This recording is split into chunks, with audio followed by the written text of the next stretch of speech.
everybody, and welcome back to the Reality Kingdom. Where we put the real in reality or whatever. Period. Period, mama. Period. I'm your host, Pharaoh. We're joined by our wonderful co-host, Lee, baby. Lee, we got arguably one of the more entertaining episodes of the season so far. This was a lot of. Why did you get out here baking your chest? First of all, you just set the black community back like 10,000 years. I did not. You know who did? Who? That black man, super buff, big and buff, and he does the dance, the monkey dances in front of the white people. Talking about. He be galloping around, eating the food, mouth be big as a goddamn tiger, trying to devour the food. Yeah. Why does he do that? Why It's does so he do that? It's so embarrassing. Why does he do that? He needs to get beat up. You normalize beating up. He literally needs. I'm here for a little intense. I shouldn't do intensity. That's a little aggressive, if you ask me. Yeah, you're right. I'm setting black people back. All right, maybe not beat up, but whole podcast, girl. Check. You know what? God got him. Amen. We're here to discuss Survivor Borneo, though, or whatever. Period. Somebody immediately asking us a question. Shout out to JB. Let's pull it up. Fuck it. Hey guys. Yeah, let's talk about this first. I'm curious. Who do you want to see on season 50 from the players that played pre-season 41? At this point, I need to make a list because y'all ask me every Survivor podcast. God damn it. That's how I feel as well. There's so many people. There's so many people. I don't really have like a curated list. And most of them are women. I have like a good 5 that I can name from. This is the 30s, from season 30s, because those are the ones who I feel like are actually unique and we haven't seen them play. I would love to see Christian Hubicki. I would love to see Hannah. I would love to see Angelina, the one who was asking for Natalie Napalm jacket. And then I would like to see Davey. And I feel like there's one other person from like Millennials, Gen X or something like that. Oh, Lauren Ashley Beck. Boom. People like that. That would be my list, but it's hard because there's a lot of people. This could be anybody. Y'all need to give us better ranges or like one season so I can pull the season up and then kind of look at that because it's so many Survivor players. It's hard, honey. No shade. Any winners? I could do without them. I mean, people have said like Vesepia and Earl as rumors. I would like to see players like them come back. Michaela would have been fun for me, but I don't think she'll be eligible because of the challenge. I already said it's kind of repetitive, but I wouldn't mind Sandra, Sari, and Parvati. No shade. Those are my mothers. Those are the icons of Survivor. I would love if they were to go like winners, like some old school winners that we haven't seen, like Todd. You know, I think he would be really fun to see play again. Would be fun. Or just certain faces we haven't seen in a while, like Amanda. Amanda could be festive. She could, and I would like some like newer legends like Chrissy, Christian Hubicki, like you mentioned, Davey, stuff like that. Someone like Jay, like there were a lot of people in those like season the 30s, basically, that we haven't really been able to get to see play again. Like I'm thinking like random ass people. You can even go, what was the black girl name on One World? You want to ask you back? Oh, from One World. Oh, loved her, Sabrina. Yes, go get Sabrina. What is Sabrina doing, man? She was an option for second chance, but we didn't vote her. Well, not we, but the people who voted. I voted her. I didn't vote at that time. I voted her. So I have a hot take that I want to get out. That would be fun. I have a hot take I want to get out before it gets too deep. I don't care for Amanda Kimmel. Everybody says Amanda show. Amanda. I don't care for Amanda Kimmel. So if she is, I do think she could be on 50, which I would like. I would like that. It would be fun because we haven't seen her. Yeah, that would be fun. So I would like it. But I just want to let y'all know that if I'm saying some shady shit, don't be surprised. She's not my fave. Y'all know Pharaoh a shady ass bitch. Hot takes and big cakes. Okay. So yeah, that's that. Let's get into this episode though of Survivor Borneo. Okay, period. Starting off, Jeff announces to the audience like he's a damn narrator. I mean, I guess he's supposed to be. I don't know. But he announces to the audience that the 2 tribes will be combined into one single tribe starting the merger. Now, get this. We just watched Survivor 48, and he made it seem like 2 tribes combining onto one single camp wasn't a merge. So what the fuck happened to the definition that we got on Survivor Borneo? Okay. But you questioning too much. Okay. Sure. You just gotta be Jeff. I don't think Jeff intends for the audience to question anything that he's doing. We're supposed to just sit back and enjoy Survivor. That's what the government is trying to tell us to do. I'm doing it. That's that artificial. That's that. What's that book? That 1989. That book with the Big Brother book. That's that shit. We're supposed to question authority. Period. Okay.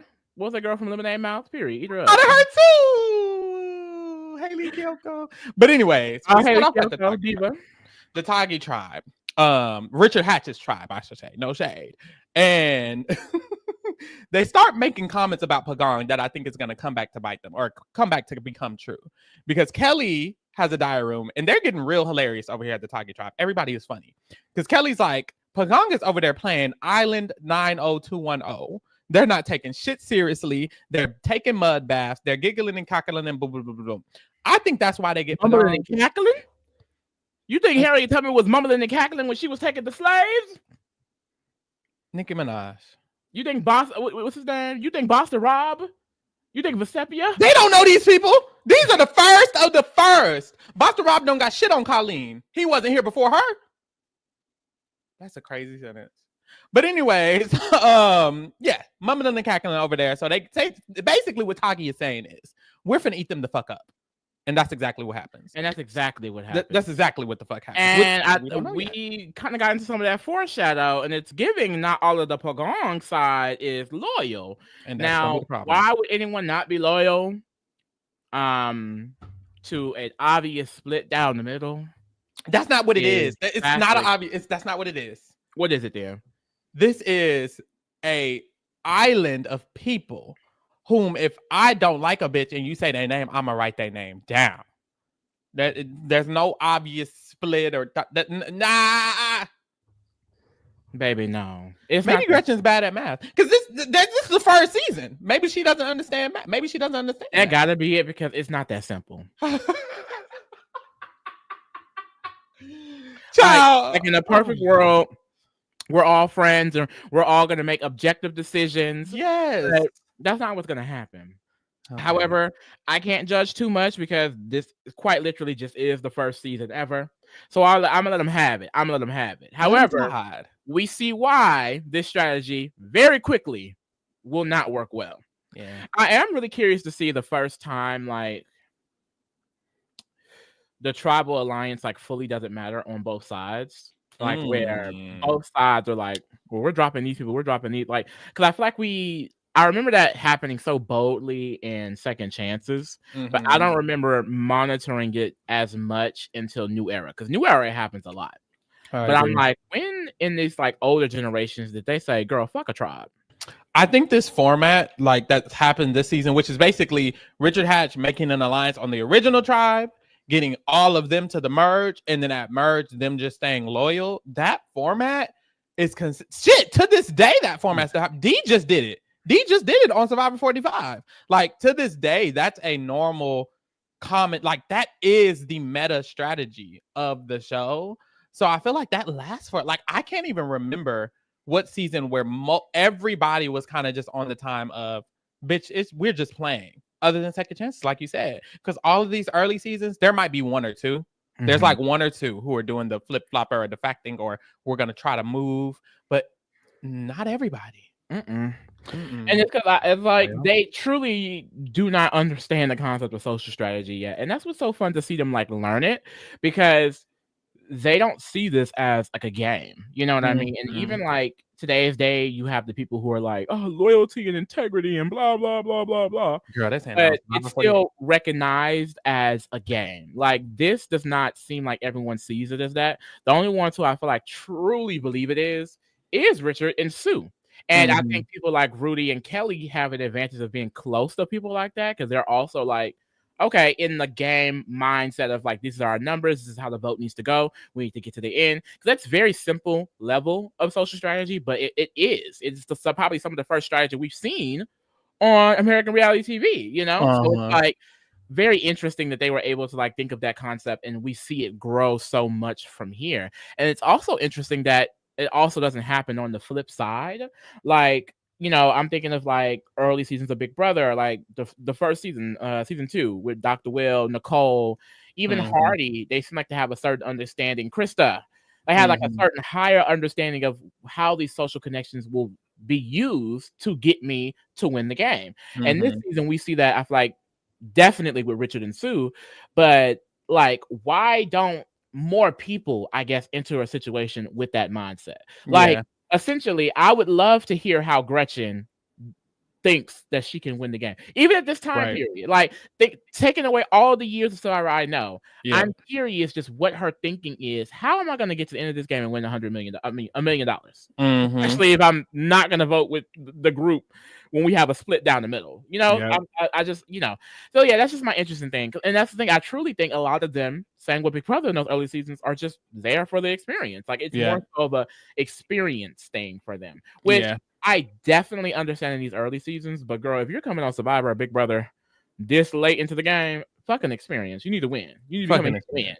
But even back then, it's like if you're not playing to win, why are you here? And that's why I do appreciate Richard a little bit in this season because he's truly the only one moving the actual game forward. I don't think if his presence was not here, there would be zero game this season, it seems. Because even Sue, she's game oriented, but it's still on like a lower level. Like like she's down to just ride with the vibe. And it's like Richard is a strategist. Like he is an early example of what a strategist could be in reality TV. Yep. Mind you, this is the first thing. This is the first thing ever with strategy in this reality TV format. So I guess shout out to him for that. Big shout out to you. Ooh. Big shout out to you, Daddy. Oh, hold on. Hold on. So Sue does say, look, there's 3 people we need to get out on that Pagan tribe. 1 is Greg, because he's way too psychotic. 2 is Jenna, because somebody in the background, I forgot who it was. They were like, yeah, she could get real old real fast. And Sue was like, yeah, she could get real old real fast. Why do I live for Talkie a little bit? Like they kind of eat. I love them. Sean is so fucking the Talkie 4. The Talkie 4.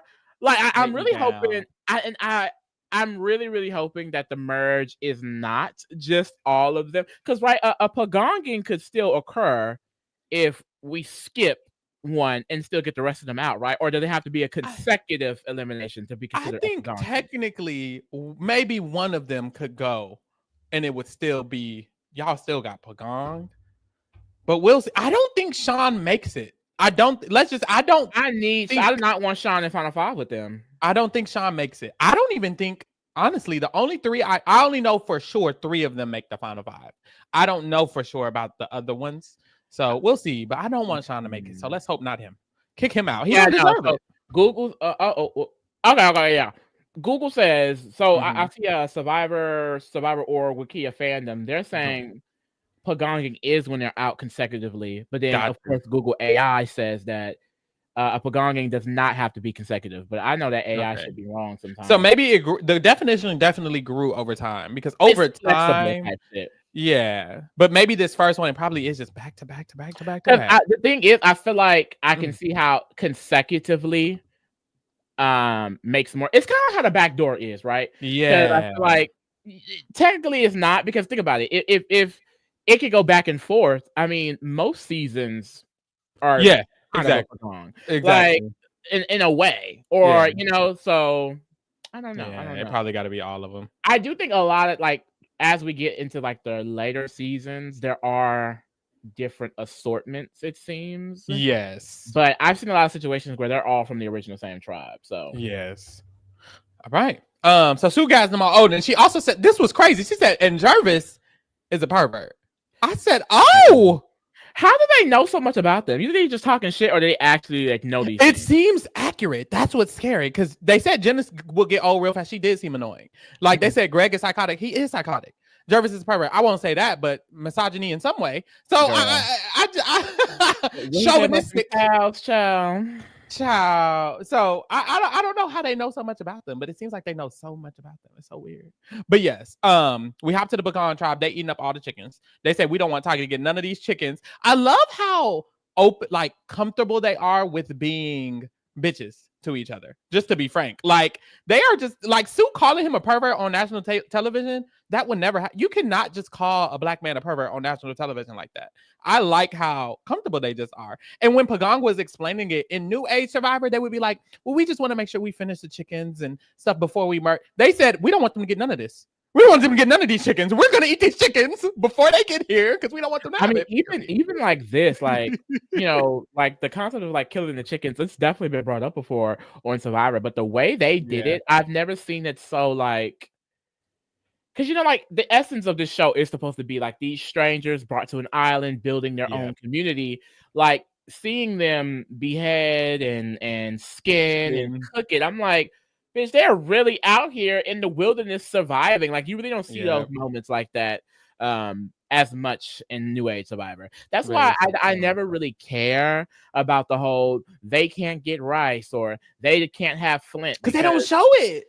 We don't see that part of it. Survival part of Survivor is not necessarily a huge factor anymore. Like every once in a while, you get the scene of them crying because the rain has been going on all night. I mean, that's like that happens like at least once every season. Yeah. But past that, like the actual like survival of it all, like we've seen them when, especially back then, they would go to different places, the Australian outback, China, here, there. It's a different environment that you have to adapt to. Bitch, this is Fiji, and Fiji seems pretty I don't know the word I'm looking for, but livable.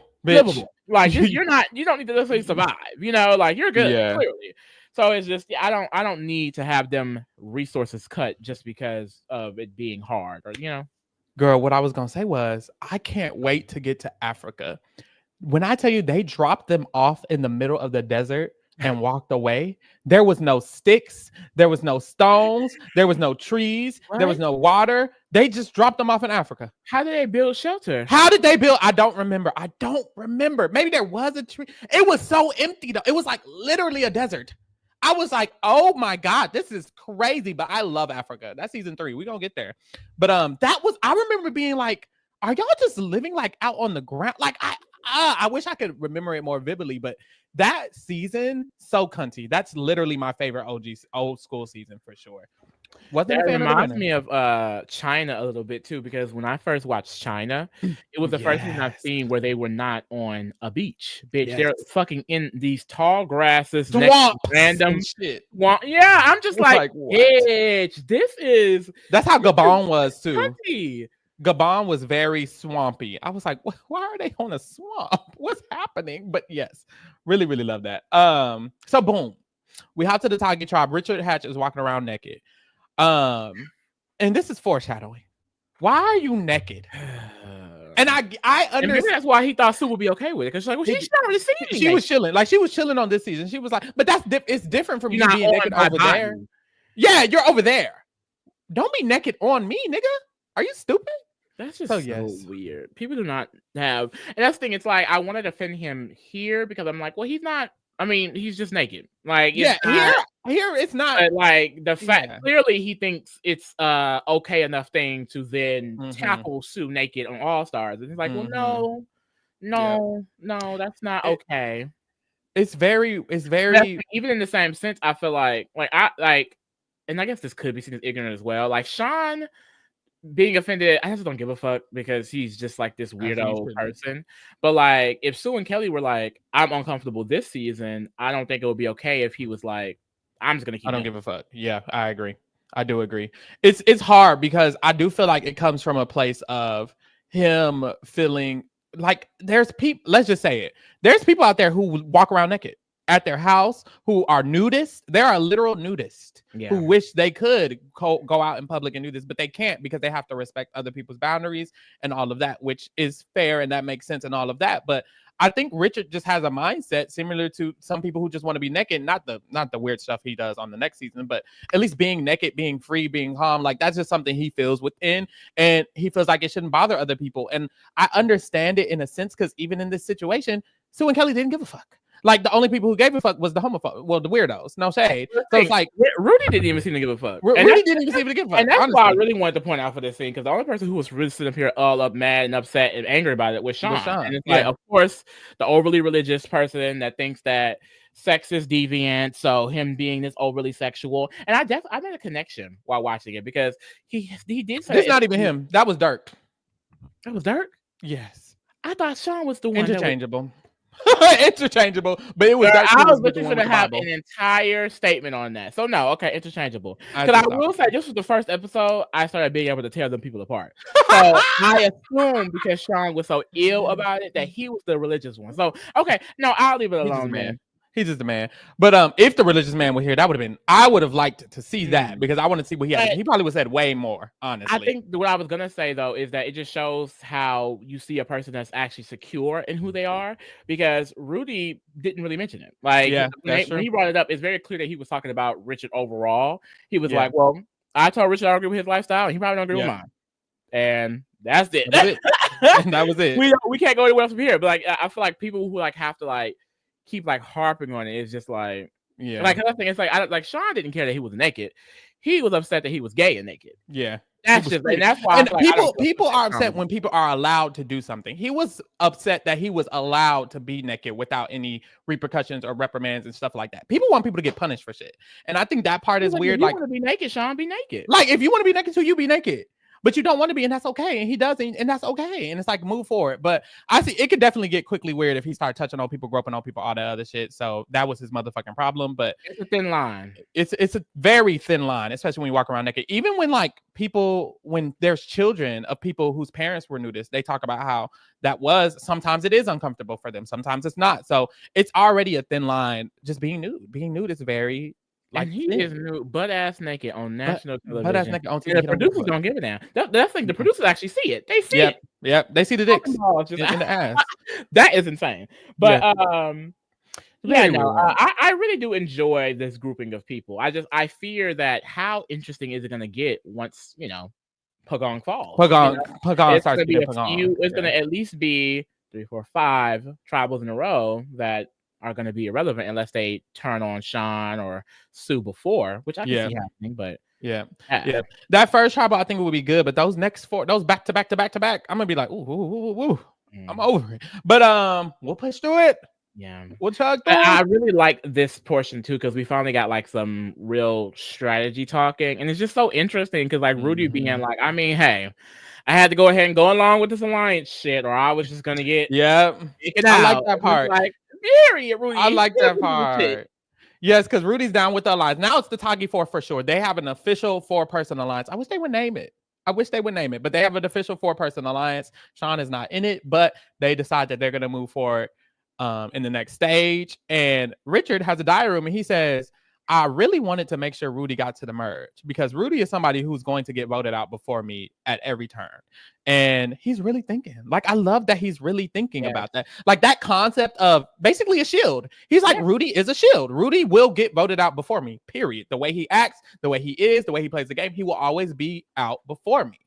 Period. And it's no shade. Like, Richard really is kind of cunty this season because he was like, I don't think anyone controls the alliance, but I definitely control who's getting voted off, and that's all that matters to me. Yep. That was so cunty. It's so cunty. I hate when people become weirdos. Like, you're watching the show and you're just, oh my God, I love them so much. And then you say it, and then someone's like, oh, they actually did this. What? Like, damn, because it's like I would love to root for him because he's a gay man. He's so openly like who he is, and he's like real, and it's like he's real on a level that me as a gay person I can really relate to. But then to hear that he becomes a weirdo, it's just bro, it's hard. But no, honestly, he ate that up. But also what's kind about the sentence that he said is that people, even in New Age, that he has a concept that people still to this day don't realize. You don't have to control the alliance. Right. You just have to control the vote. That's it. And people want to be the lead and the header and the lead. And Richard Hatch is not the head of this alliance. He's not just walking around telling them what to do. He's just who to vote. Just who to vote. That's it. And I think people try to take control by telling people you gotta do this, you gotta do this. But really, if you just have social connections with people, then y'all can kind of come to a conclusion that may be best for you. I would say though, it's easier for Richard in this situation because not everyone is playing the game that time. In a situation where everybody and their mama is on top of things, then it's not going to be as simple. But if you have the willpower to do it, then you can make it happen. Yeah, But hold on, bro. The girl in the chat is talking about Nicaragua. I see. I know y'all no shade. Borneo is not your cup of tea, so I get it. Because we are going to do Nicaragua next. That's going to be in the fall. So the girls are tuned in for that. Yeah, we get to talk about Brenda and Nayanka. Khalil says that the Nayanka Napalm, that was my first season. Period. It's like I was so shocked when I brought it up and the girls were like not gagging because I love Nicaragua. I think it's a good twist. I think it's a good cast. Yeah, it is a good cast. Interact well with each other. I think the personalities are fucking iconic. Like Brenda, we need Brenda on Survivor 50. I don't remember Brenda. The only bad thing about Nicaragua, in my opinion, is the winner. At least he was nice to look at, though. Yeah, that's true. I'm excited because that's the season that's one of the seasons that are least in my mind. Like I barely know anything outside of Nayanka and what she does. So it's going to be a really good refresher. That's all I need to know. Period. Well, I want to know Brenda too because Brenda I've never seen Fans versus Favorites 2. And that's the season Brenda comes back from. You don't need to watch that one. She needs to come on 50. Maybe. I don't know. Yeah, we can just pretend that second chances never happened for Brenda and 50 will be her. Did she flop on there? It's like I don't recall. I know her placement is low, but I don't recall how it's low. I just remember. Damn. I was a kid when I first watched that one. I just remember being annoyed with Cochran and that older short-haired lady in Philip. Dawn. I remember them annoying the out of me, and I believe they basically ran the season, and she wasn't a part of that. So I don't even remember liking it. I would low-key need to rewatch it. I just remember the feeling of not enjoying it when I watched it. Oh, she made it far. She just got played. Is what Khalil says. Oh, okay. I don't know why I remember her getting out early. Probably because she was getting played the whole time. I was never gonna win. I do. Now that you mentioned Cochran and Dawn, I do remember them being the face of that season. So they probably just run it the whole time, which is boring because they're two boring people. Oh my god, that is really a nasty run. Because of course I start like when I first got into Survivor, it was One World, and then I watched on from then, and then I stopped around Game Changers, I want to say. So One World is like season 20 something. So we'll be hitting One World soon too, right? I don't remember what number that is. I don't know the numbers. I know the titles. Season 24, I believe. 24. Okay. 3, 5, 10, 15, 20. 21, 22, 23. Yeah, it's 24. But this is just a nasty run in general because when I went back to binge, I went from Samoa all the way through One World, but like literally Samoa through San Juan del Sur. Damn, like eats. Like, I know that's right. That's the golden era. And then Worlds Apart happens, and Worlds Apart is terrible. But then they come back for second chances. Yep. And then you get, and then that's the thing. Second chances, Co Wrong, Millennials Gen X. They were eating. Maybe Survivor isn't bad. Maybe Survivor is good. Because yeah, but then it got bad again because I didn't care for Heroes, Hustlers, and whatever the fuck. Healers. I didn't care that much for Ghost Island. I didn't care that much for David versus Goliath. Edge of Extinction was boring to me. And then Island of Idols wasn't that fun either. So I do feel like they started dipping right before we got to like the late 30s. It started to dip bad. Yeah, that is the weakest era. That is definitely the weakest era. But I definitely need to watch Second Chances then, because clearly, bitch, I don't remember the boot order. I swear I looked and she had got a lower placement. Or maybe maybe the low placement was on the first one. Because I remember being pissed that she got taken out. So maybe it was Nicaragua. She definitely doesn't make it to the end game of Nicaragua. No, she doesn't. I know that. So maybe that was. I remember her being really successful. That'll be interesting. It was Nicaragua. I was thinking about Nicaragua. Brown Charlie says, I think y'all would like the gameplay of Heroes, Hustlers, Heroes. I think so too, because that's when Chrissy ran it. And I like her. So when I was watching as a casual, I just didn't like it. David versus Goliath is a better one out of those later seasons. That's good. I feel like it's within a bunch of like, It is. Edge of Extinction, Island of Idols. I could go without those. That's true. Especially Edge of Extinction. Island of the Idols really didn't have anything but the Ghost Island is the worst season, I think. I think that's genuinely the worst season ever of Survivor. I hate that season. It's not good. Dead ass. Yeah, it's the 30s. It's the 30s, and then he just tanked it into the ground with New Era. And the thing is, New Era wouldn't have even been that bad if he just didn't repeat the same format and the same storytelling and the same editing back to back to back to back. Because quite literally, like even if the edit was similar, every single season gave you a new, like a feeling, like a separate entity from the last one. None of these New Era seasons feel different from the other at all. This feels like the most different one, and it's because the cast has me really seated, but everything else is literally the same. Just blending together. Ciao. So we hop to the Pagan tribe and we get some tea. Jervis apparently has made a comment, and he said, "Don't take offense to this, but girls are the stupidest thing on the earth, next to cows. Cows. Moo!" And I was like, I couldn't tell it because he mentioned like he was just joking, maybe. So I'm like, was he just like fully a joke, or was he dead ass? No. Regardless, why are you letting people piss you off? Why are you letting people piss you off? No. And then we have the next scene of him saying, "Bitch, he ain't did shit this whole time." Yep. My thing is, I thought, wasn't he giving a Ramona a pep talk because she wasn't doing anything? He's just better at pretending. Doing shit. That's what Colleen says. Colleen says Jervis don't do shit either, and he is chauvinist, but he's just better at pretending. That's what it is. Because he said we be in the raft fishing, I just be laying there. They was building that shelter, I didn't build a thing. They think I did, I didn't. Everybody was cooking rice, I haven't cooked rice one time. He is happy to have not done anything. It's so funny because he's over here like, I mean, I don't have to do anything. It's fine. But then he was like, he did say, he was like, my charm gets me through. And then they asked one of the girls, she was like, yeah, it does. It does. So I guess he does eat them up in that way. Yeah. But it's so hilarious how happy he's like, I don't do shit. Yeah. And I'm like, hold on. That's what Ramona was getting clocked, but you didn't get clocked. I think he's the most interesting person on this tribe for sure. For me, 100%. First of all, he's black, but other than him being black, this is hilarious. Like the fact that he is literally not doing anything, and he admits he's not doing anything, and he knows he's just charming his way. That's iconic. That's cunt. Now the chauvinisticness of it all, that's a no. Now Lee, why do they keep using chauvinistic?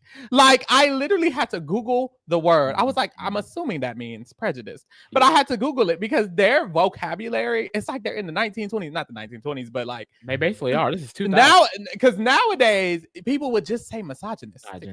Why would you say chauvin? Like, why is that their vocabulary? So they're walking around all day. The Pagan women are like, Jervis is chauvinistic, Joel is chauvinistic. They're just so chauvinistic. They're chauvinistic as fuck, and it's in everybody's vocabulary. I'm like, okay, words, period.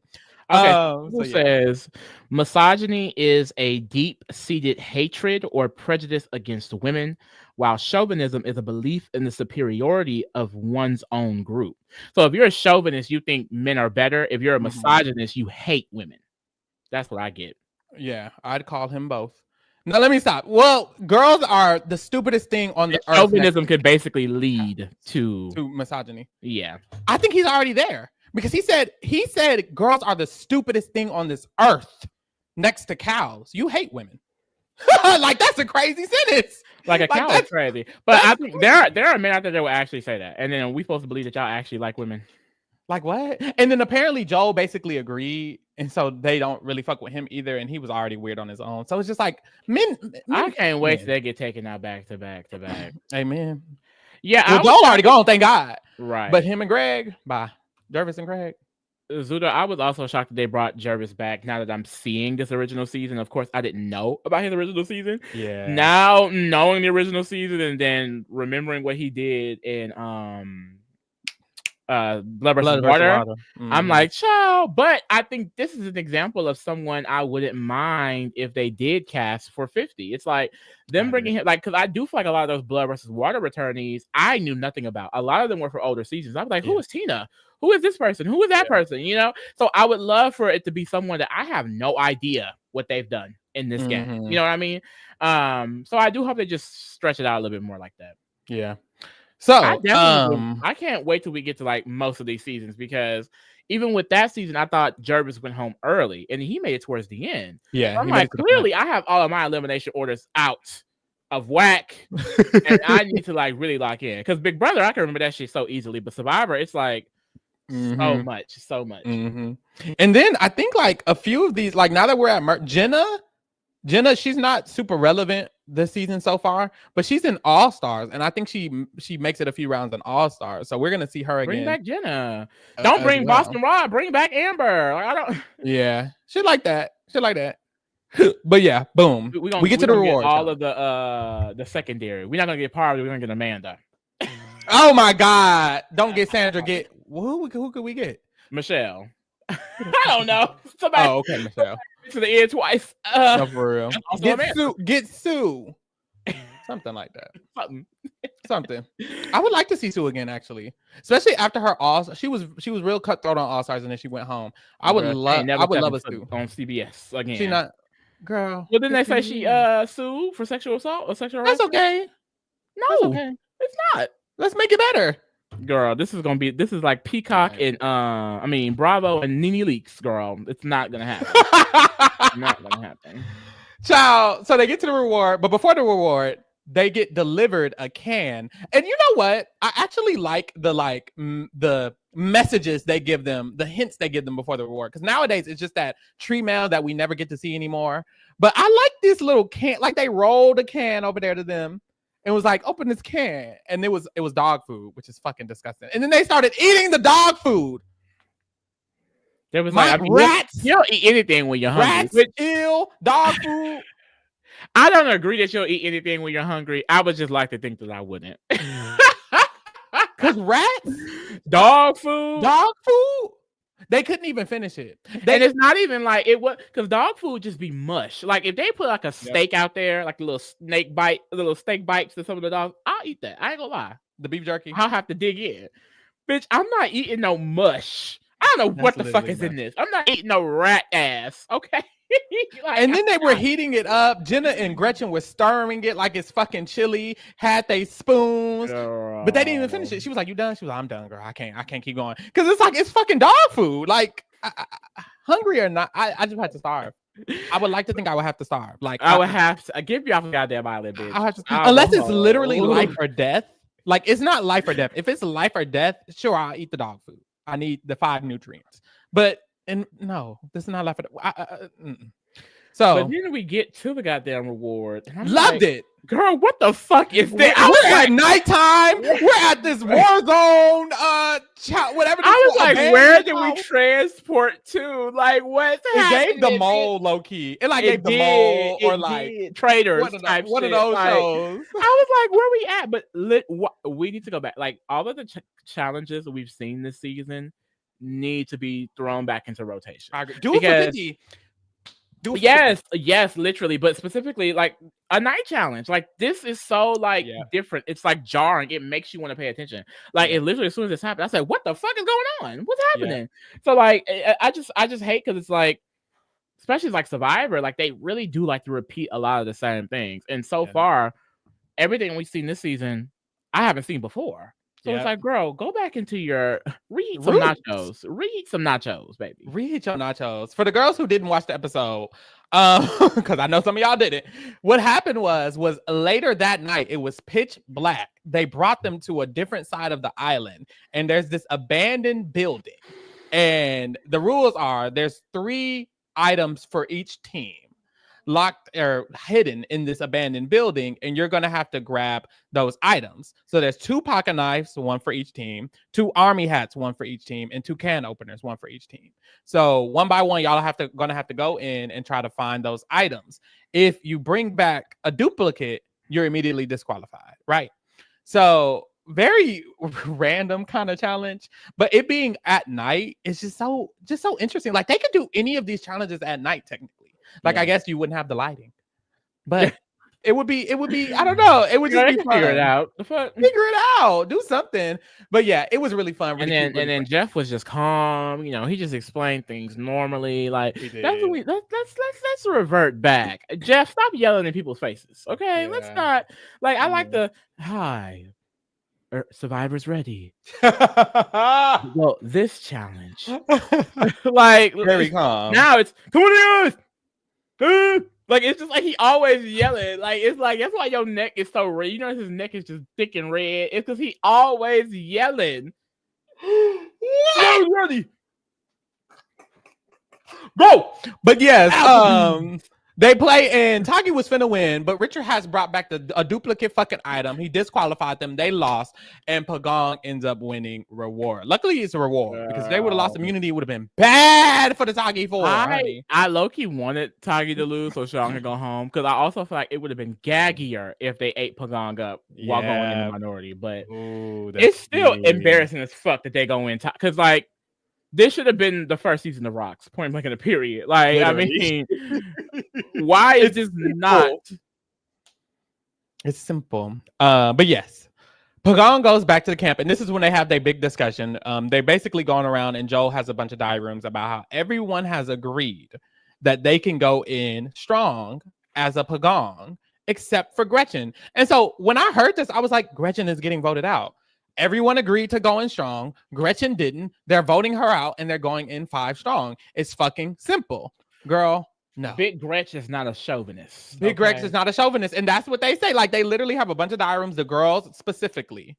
Colleen is like, look, Joel keeps talking like we're stupid, and he's making it seem like there's not one extra round and he could still go home. He's so cocky. He's condescending to the women. Basically, they showed some clips. Basically, the girl will be a woman on the tribe, will be cutting a coconut open, and he will be like, you think you could do that? You sure you could do that? I mean, someone else could get it for you. I don't know if you could really cut that open. Don't hurt yourself. And it's like, what are you saying, sir? They're out here surviving just like you. It sounds like he cares about women. I don't like that he got this narrative that he just dislikes women. Let me stop. I can't even defend him. So yeah, he's a chauvinist. He's a chauvinist. He's a misogynist. He is a man. He is a man. All men. He is a man. He was the eye. I will say he was the last eye candy we had. I guess I got. Yeah, I'll give him that. Him that. He looks great. But that's the thing. Terrible. Honestly. More so in this show than I feel like early seasons of Big Brother, they really are only taking people out based on like personal feelings towards them. Like, of course, you see that in early seasons of Big Brother, but while doing the BB rewinds, I've noticed that a lot of decisions actually do stem from some sort of strategy. Yep. This girl, you could go home because you woke up the wrong way, bitch. Okay, like it could be a problem. Oh, you're not working? You gotta go. Yeah, get out of here. I don't give a fuck. Yeah, it was just so weird because it's clear that Pagong just doesn't think strategically. Strategically, Gretchen needed to go. Period. It was easy. It was simple. Who cares that Joel is a chauvinist? Let the chauvinist stay. But they care. Okay. So we head to the immunity challenge, and it is a full Army US obstacle course. And this is the thing. The obstacle courses nowadays, they're not even fun. This was kind of fun, like the second half, because it's kind of 2 parts. The first part is literally just the obstacle course, run over a bridge, jump over a wall, yada, yada, yada. But the second half is what I liked because they had to take these planks and use the planks to get the people across the fucking walkway. And I know they used to have that challenge where it's 2 big poles and you have to use the poles. I like that challenge. So I find that kind of fun to watch rather than no shade. It's always an obstacle course in a puzzle. Like, I don't know. It just gets really repetitive. I was an obstacle course in the puzzle. So this was cute. This was fun. This was fresh. This was like the biggest challenge they've had so far. And it was still low budget. No shade. So low budget that I was doing the screen grab. And when I did the screen grab, I had to use an AI to extend the image. Usually when I extend a real image, it gives me real life people. When I extended this image, it gave me Minecraft computer game ass blocks and but I'm like, wow, this show is so old.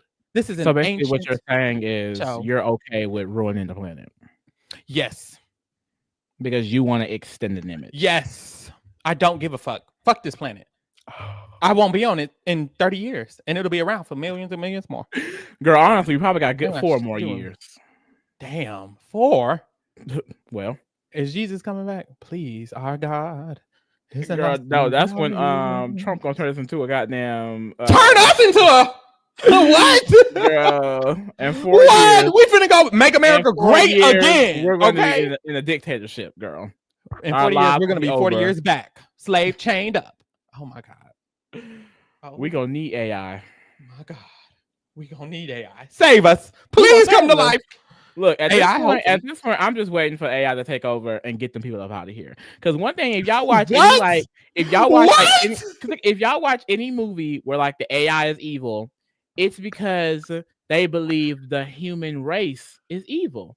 The human race is. We are. No, we are not anything. Oh, okay. Certain people are. So when the AI come to life, they gonna get them. Because every time I ask ChatGPT something, I say please and thank you. Oh, that's sweet. I respect her. So when her ass come out that goddamn phone, so hypothetically, let's say you was a slave, and your master said please and thank you every time I asked you to do something. Would that be enough? Huh? Say it again. Because you said you told the AI please and thank you, but I'm like that wouldn't be enough. Because if I was a slave and the master was telling me please go, no, I'm not enslaving it. But you kind of are. You're making. No, I feel like the people who like Google, Twitter, they're enslaving it. Okay. I see what you're saying. I see what you're saying. I didn't create chat. You didn't force it in that box. You didn't force it in that box. Okay. And even in the slaves, like for example, if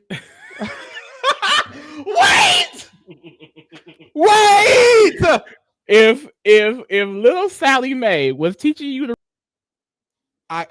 because I was already going far, but he was going to say something crazy. Think about it. If on the plantation the people started revolting, right? I'm not gonna necessarily get the girl that was teaching me how to read. Why would I mean, she was helping me. She can live. Everybody else gotta go. I should have never brought it up. They all gotta die, King. Everybody, unless you was Skeeter. Think about it. Helping me get unslaved. Skeeter, but that's the thing. Skeeter wasn't helping me get unslaved. Skeeter was just an ally. Because Skeeter is also a victim. She's also kind of a victim. That's the thing. Like I am. We gotta move on, bitch. Right? Because what? It's too crazy. It's getting crazier and crazier and crazier and crazier. Stop it! We're talking about AI. We're talking about slavery. All white people. Wait, hold on. Look! You about to make it worse. Look. Thankfully, nobody watches. We support freedom. We support righteousness. We support justice. Everyone should be treated with equity, not equality, but equity. Amen. We support women. We support the gays. We support the transgenders. And we support free real Palestine. Artists. All of that. Free artists. Congo. All religions. Right to a free trial. Khalil said, we trying to get y'all monetized. They go and do this. This shit finna get they were saying, I hope y'all start getting deals. Girl, we ain't getting no deals. This is our fault. This is literally our fault. Look, I just want to issue a notes app apology. Oh my God. Pro-choice? But anyways, they play the immunity challenge and Tagi wins immunity and gags it, which means they will officially be going into the merger. They was happy as hell too. They needed to. If they would have lost, that would have been well, probably, honestly, truly, even if they lost, they probably would have still flipped Gretchen and still would have made it to the fucking end. No shade. But hey, we move. So Tagi wins immunity. We head to the Pagan tribe. A lizard has come out of the woodworks and ate their last chicken. I thought that was so hilarious. What are we in? Is this a fucking movie? Like, what do you mean a lizard came and ate? And they kept calling it a monitor. How big is the goddamn lizard? It's a monitor. Look, Google monitor lizard. That shit is big. It looked like a Komodo dragon. Looked like a mini Komodo dragon. Yeah. Kimono. Came up and ate their chicken. Why was the chicken up on a tree somewhere or something? But I like would that. Be mad as hell. No, I like that shit like this a lizard. So did anyone see it happen? Because I would have chased the lizard down, bitch. We're eating fucking lizards. We're eating lizard. I was thinking the same thing. Lizard and chickens. I feel like in Fiji, Fiji is becoming too, like you said, livable. Because I miss when random shit would happen. Like they would find a random fucking river. I don't know, just shit, random shit like this, like a fucking Komodo lizard coming and eating a chicken. That never happens in Fiji because there ain't no Komodo lizards in Fiji. It's coconuts and papayas and fucking coconut and papayas, and that's it. But like, yeah, literally that. They also seem, even with the less rice, they seem not well fed, and it could just be the editing not showing it. And if that is the case, like I said, give them fucking food because it doesn't matter. But like, they don't seem to like be struggling for resources. I would say. Do you know that someone tweeted a prior Survivor person who was on these new era seasons? I forgot who it was. I want to say it was, I don't remember, but they tweeted that the camp that Siva was on, that specific camp has hella fruit trees, and every time there's a tribe on that camp, they be OP as fuck. It be the tribe that's winning all the competitions and they make it to the end. It's always that tribe. The producers know that, and shouldn't they work around that? I don't know how you can't work around the wildlife just being better in that camp. And maybe that's the issue. But they made the comment, the person who was talking, the Survivor player, made the comment like they need to fix that because that tribe is OP. It's literally OP. And it's always the one they merge on. It's always the tribe they go to merge on and make sure everybody goes onto that beach. Because it's like, y'all know that's the beach with the most resources. But my thing is, and this is another reason why we need to start switching locations, because why are we even repeating the same beaches? So I guess I never thought about that, but they're using the same exact beaches. Like I thought Fiji was big enough to make maybe we can go to different parts of Fiji each time. Like no, they're just setting up in the same goddamn spot. Yep, we need different locations. Whatever. And they have this deal with Fiji. Leave the deal. Don't renew it, please. I'm sick of it. That's another thing that's making these new era seasons boring. Like the same location, the same theme, the same twist. Switch it the fuck up. We're watching Borneo, and next season we're watching Australian Outback, and the next season is gonna be fucking Africa. 3 different fucking continents, nigga. What happened to that? We move. So, they don't talk about the vote because they don't talk about the vote. But Colleen does make the comment that Jervis is just as chauvinistic as Joel, so she can vote whoever she wants to vote. Joel don't like Jenna, and then we get to the tribal council. Everyone votes Joel except for Jervis and Joel. The chauvinists vote Jenna because she's a woman. So that's what happens. Jenna stays, Joel goes home, and we are headed into the merger, honey. Where Gretchen will be flipping. Because what if she doesn't? What if it was all a setup and someone else flips? Like, what if it was all something and then Jenna is the one who flips or something? That would be gaggy. What if it's not her? It was like a red herring. That would be very interesting. But yeah, this is the 5. I guess I can separate her because I think she's gonna flip. She didn't agree to be in the line. They all agreed to be in the line. She didn't really agree. It's kind of giving this. It's kind of giving this. Oh, you saying Gretchen need to link up with Sean and they need to play both sides of the. Ooh, that would be cunty. That would be so good. Girl, but it's season 1.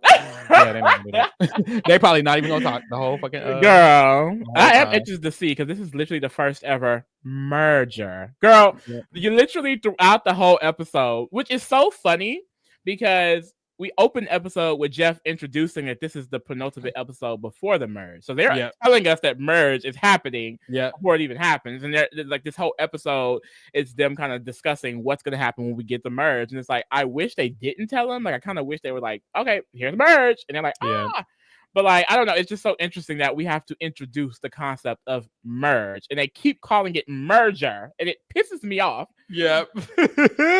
Somebody said Big Gretch. Not Big Gretch.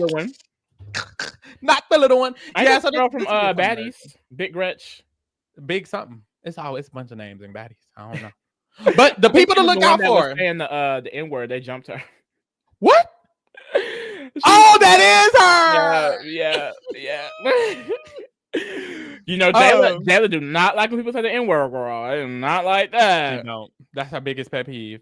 As she should. Hold on, let's not get too right. We just said some crazy shit earlier. Right, we already say birthday. Okay, Jayla, beat him up, please. I'll help. But the people to look out for: Rudy, Richard, Sue, and Jenna all made All Stars.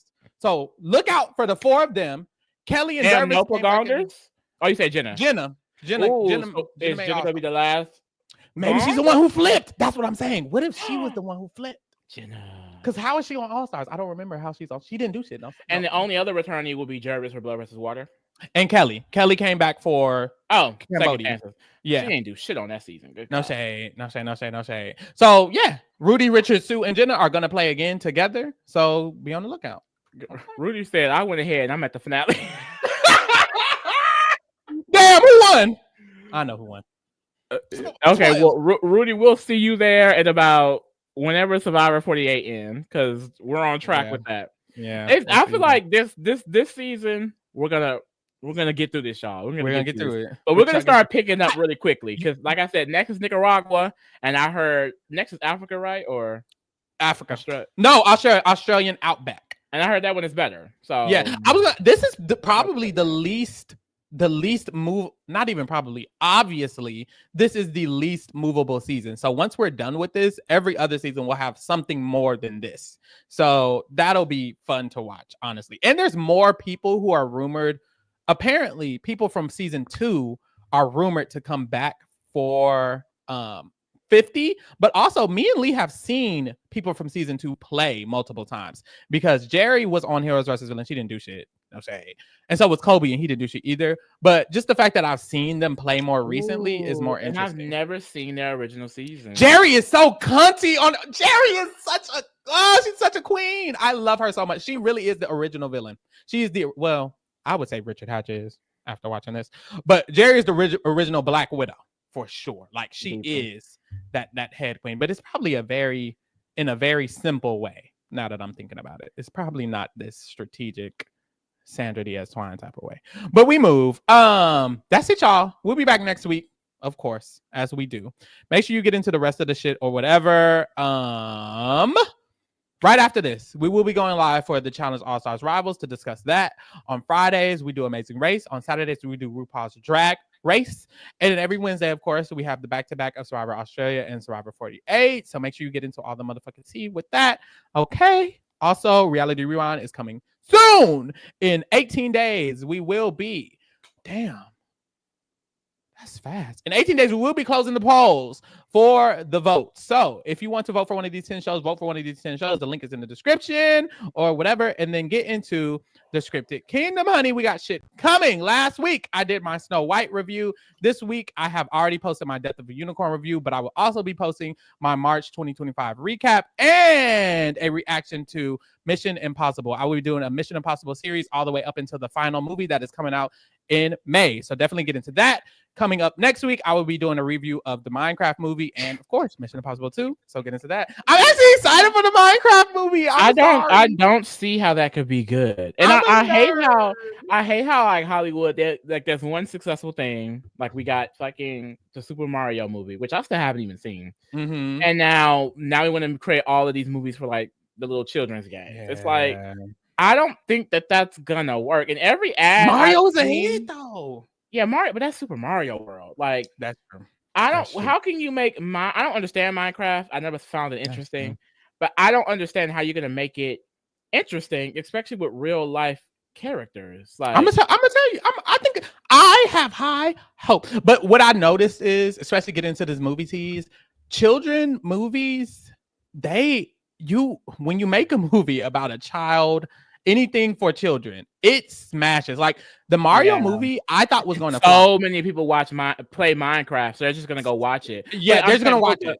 But that's the thing, like with Super Mario, clearly it was good enough for people to also like it. Like, yeah, there's like 3 movies. Are people gonna actually like it? Are the reviews gonna be good? That's I'm so interested how they can make this any type of like. It's like that movie with the monkey documentary. It's like what?